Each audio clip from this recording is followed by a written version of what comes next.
But how can we anticipate where a movement might develop and then study that which may or may not happen? And it occurred to me that we were missing a great bet. The EPA every year designates so many projects for environmental review, proposed siting of a liquefied natural gas terminal or a nuclear re-enrichment plant or uranium enrichment plant or something. So many projects each year are designated for environmental review. They keep a log of those, a register of those. So I'm working with a couple of graduate students.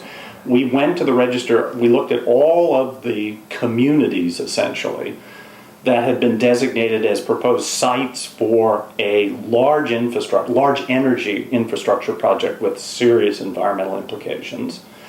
And we selected 20 of those for study, and we've just finished the field work. We've just finished that study. We're writing, we're starting to analyze and write. But of the 20 communities we looked at, 10, and these were very big projects with serious potential risks attached. Of the 20 we looked at, 10, not a scintilla of evidence that there was any mobilization whatsoever. Mm-hmm. In the remaining 10, the levels of mobilization were actually very low, very modest.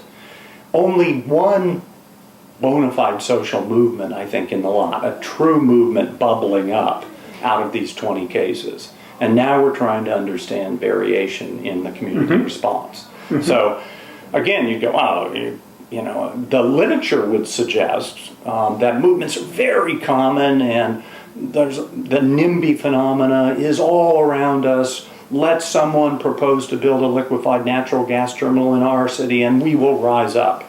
Taint the case. And so it makes it a fascinating thing to study. Mm-hmm.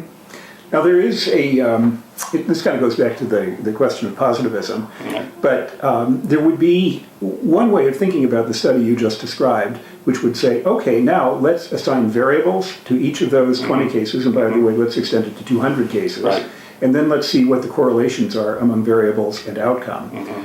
I distinctly have the impression from your work that what you just described is the beginning, but I would also just kind of predict that you would also then want to do fairly detailed case quality, kind of qualitative study of the instances, so that it's not a question of discover the variables that co-vary, but it's rather what are the processes, what are the mechanisms? Yeah, absolutely. I mean, there's this, I find there's a strange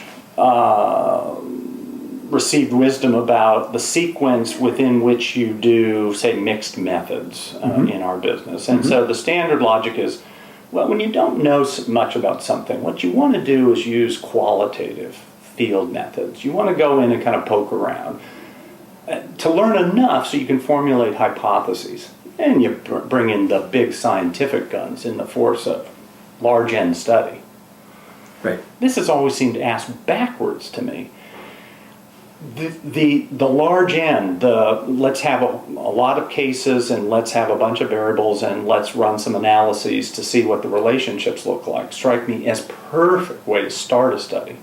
Because I'd like to know where things kind of hang together, what those relationships look like. It seems to me that this is,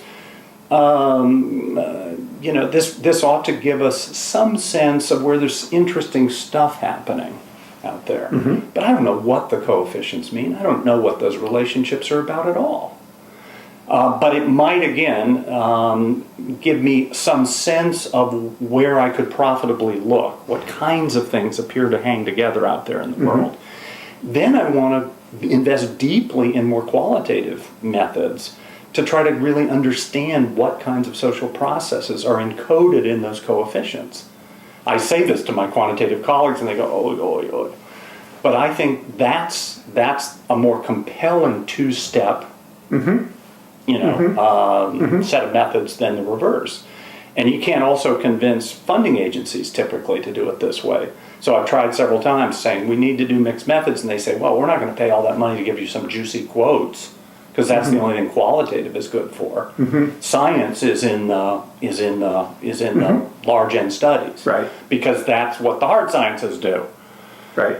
So we've got people in the middle of our action, and they're fascinating, unpredictable creatures, and the way they're making sense of things, makes our enterprise different fundamentally, it seems to me, than the hard sciences. Right. I mean, the subject matter of the hard sciences. Right. So I'm not quite sure that the methods of the hard sciences really do give us the best model for how we ought to be doing what we're doing. Right. And if we were to kind of specify a few features that social processes have, which are different from natural processes, that actually justify that comment, one would be a kind of radical contingency. Totally. It is not the case that X always is followed by Y. Not at all. Also a fact about, which I think that I've also seen you write about, plasticity. Mm-hmm. That if you refer to a grievance-based organization Mm-hmm. as if it were one thing. Right. Well, it's not really one thing. A specific organization may morph over time, but also in the work that you did, on the civil rights movement in the South in the 60s, it may be that the category of grievance-based civil rights organization in a dozen different locations, they're all somewhat different from each other. Yes. So there's plasticity all the way across, and there's contingency all the way across. And therefore, you shouldn't expect, given the nature of the social, you shouldn't expect there to be these kind of really strong law-like relationships Absolutely. between one set of variables and an outcome. Absolutely. And so the whole covering law approach, Mm-hmm. which did move the hard sciences along nicely, I think is misplaced when it comes to the social sciences. I'm not suggesting that there aren't recurring relationships, and but the idea that there are these really fixed determinant processes that hold across time and place is just, I think, demonstrably false when it comes to the social sciences. Contingency, plasticity, yeah, absolutely. The other thing, and this is the deepest backdrop to my sense of human society, is we are voracious meaning-making creatures. That's what we do, and I think